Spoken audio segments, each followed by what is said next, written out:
Hey guys, my name's Kamani, and welcome back to more Let's Play The Legend of Zelda Twilight Princess. So, in last episode, we learned Sumo from Bo. End of this episode, well, and we also did other things, but end of this episode, we're going to go back to Kakariko Village, now that we have our Sumo, skills, and our Iron Boots. So we'll be able to actually take on the Gorons and hopefully be able to kind of do what Bo did, and, prove our worthiness to them by our strength, or by our cheating, rather. So, we do have to run back to Kakariko Village. I think I'm gonna cut this out. I see no point in showing the on the way there. So I'll see you guys once I get to Kakariko. Hey guys, I am back and we are approaching Kakariko Village.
Yep, same guys, same ones that kidnapped all the children in Ilia in the beginning.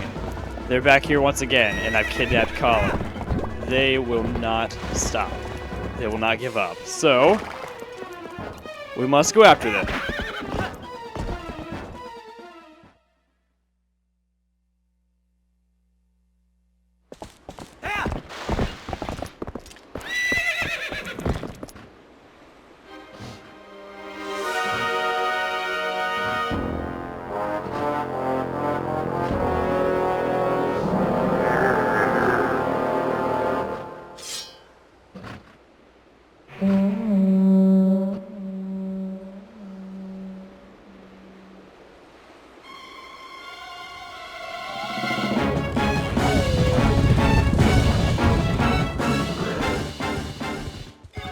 And the battle ensues on horseback. What everyone has always wanted to see. Yeah, this is a lot of fun. Well, there's been similar things in Majora's Mask and Ocarina of Time, but nothing quite like this. And this is a lot of fun. So, this battle is a little bit more difficult than it may seem. So you are riding on horseback, so all the same rules with spurs still apply. Except we actually have enemies to fight off. These are Bulblins, and that is King Bulblin, the one over there that has Colin on his spear. We have to go after him, obviously. He is who we're going after because we were trying to save Colin. These guys will make it hard for you. They will shoot fire arrows at you while you try to attack him. The way to catch up to King Bulblin is simply use your spurs to... Not spurs. Is that the right word? Yeah. Whatever. You know what I'm thinking. Hit the A button, the spurs, to catch up to him, and also you gotta cut into him as well on whatever path he's going. If he starts turning to the right, you need to cut into him with the left, kind of like this. And you're going to want to keep up with him. The longer you can keep up with him, the more slashes and hits you can get in. Like this right here. This is golden. This is what you want. But obviously the other Bulblins, when it comes, they're going to try to ruin that for you. So you just need to knock them off of their boards. And if you do that, they will stop following you momentarily. But just catch up to him. It's hard to stay caught up to him because he does actually move faster than you. And he will make sharp turns every now and then just like this. But... make sure not to use all of your, your boosts. I'm going to call them boosts, just, for the sake of it. Make sure you don't use them all up at once, because if you do, you will fall behind, and you will get in a path, kind of like this, or not a path. You'll get in, like, a group. You'll kind of get cluttered up with the other Bulblins like that. Also, there are, like, little, I guess, I'm going to call them hedges, little tiny walls that are around you that are made of brick, or rather stone. You will need to jump those from time to time, and also these as well. And by the way, it is possible to fall off your horseback. If you're hit enough times, you will fall off, and you will take damage from the fire arrows if you're hit by them. If this happens to you, this is actually kind of inconvenient. There's a good chance you'll get hit. And that Bulblin just ran into the fence. I've never seen that before. That's pretty funny. But what's really good to do is after a little while, he will stop and, like, I guess, like, kind of let you catch up. When he does that, sneak up on him, and you can get up to him really quick and deal some damage like I just did.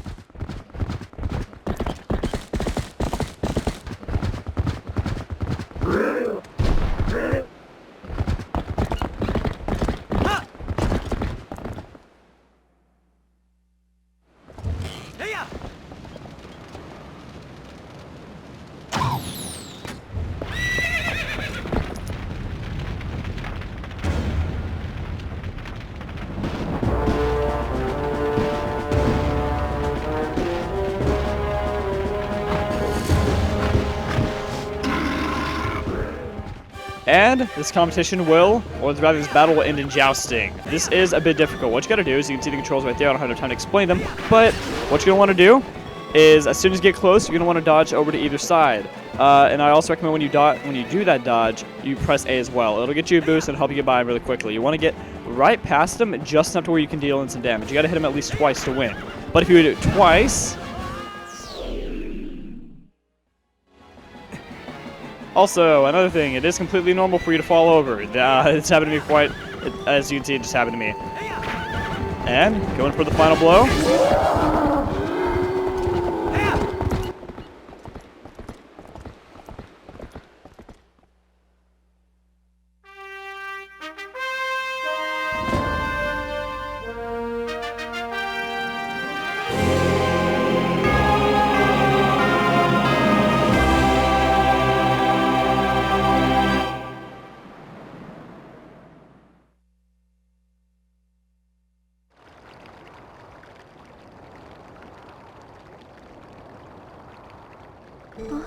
Link? Is everyone okay?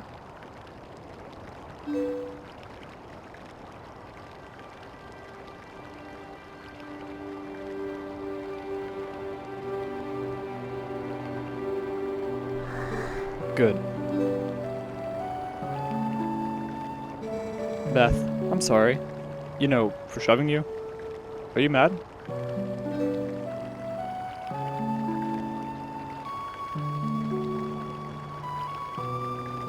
I think I finally understand.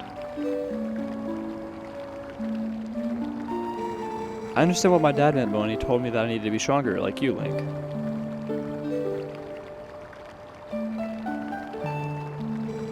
He wasn't talking about strength, like lifting stuff. He was talking about being brave.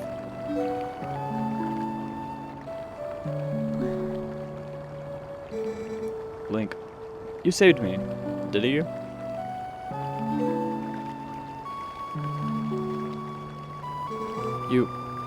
You can do anything.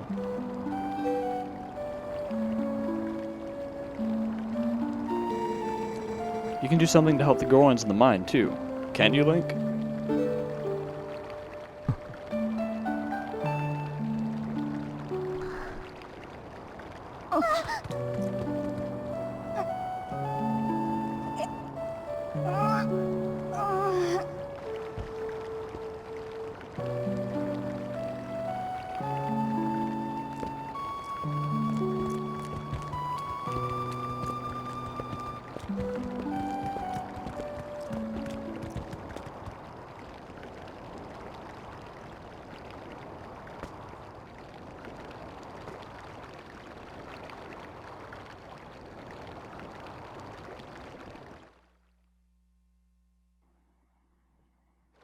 So, yeah, that was a lot for just coming back to Kakariko Village. It literally took 10 minutes from when we exited Hyrule Field to get into Kakariko to actually be able to do stuff in Kakariko. But I don't care because that entire little thing was epic, in my opinion. So, here we are. And now we obviously need to go to Goron Mines. However, we are 13 minutes into this video, and I would prefer to, like, start, not Kakariko Village. I'd prefer to start off Death Mountain and Goron Mines with, like, its own set of episodes. So I'm not going to start in this episode, but there are a couple things that we can do.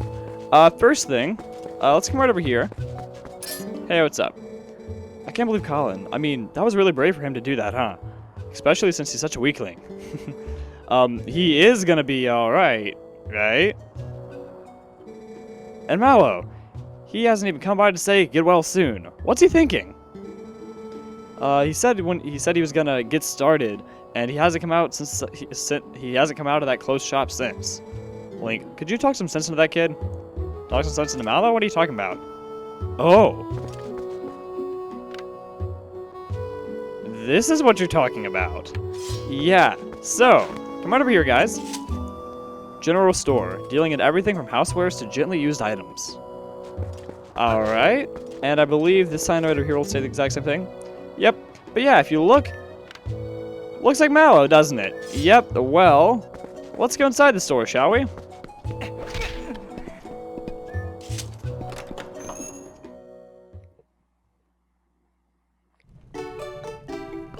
Mallow Mart.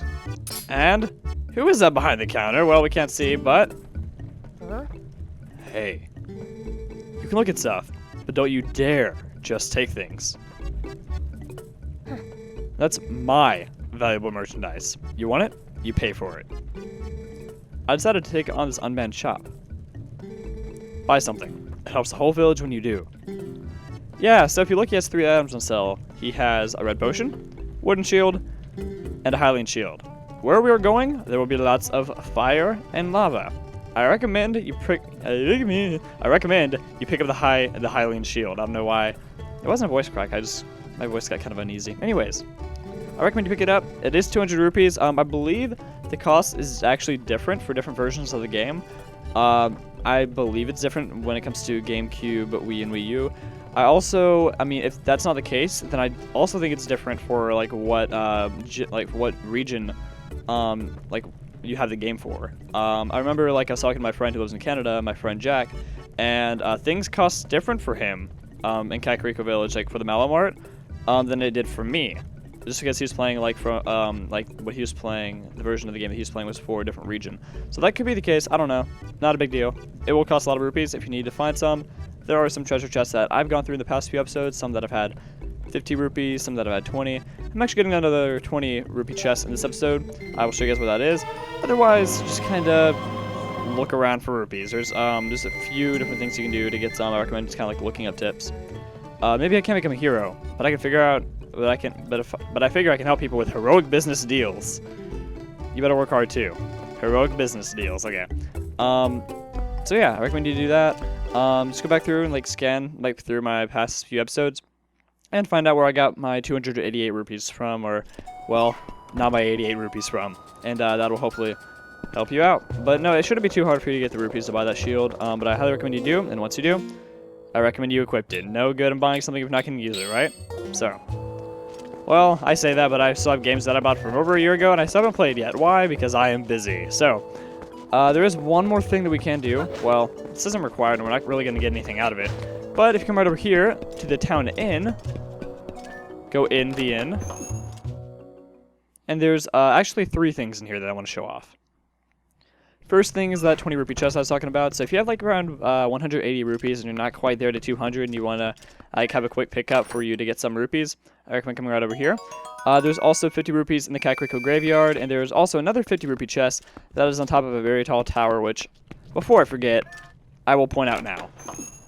Go into the bomb shop over there. You'll see barns in there. Go up, go to the top of the shop, climb up through there, climb up around that ledge. Here, I'll show you guys. Climb up around there, around that ledge, up there, and go into that building. At the very top of it should be a 50 rupee chest. So yeah, if you need rupees, I just pointed out 120 you can get in a matter of like 10 minutes, so I recommend you do that. So the 50 that are in the Kakariko graveyard, the 50 that are in that tower, and 20 that we just got. So, that's one or two things I want, well, one of 3 things rather that I want to show off. Another one is if you come right over here, if you guys remember lighting this fire, what do fires attract? Postmen!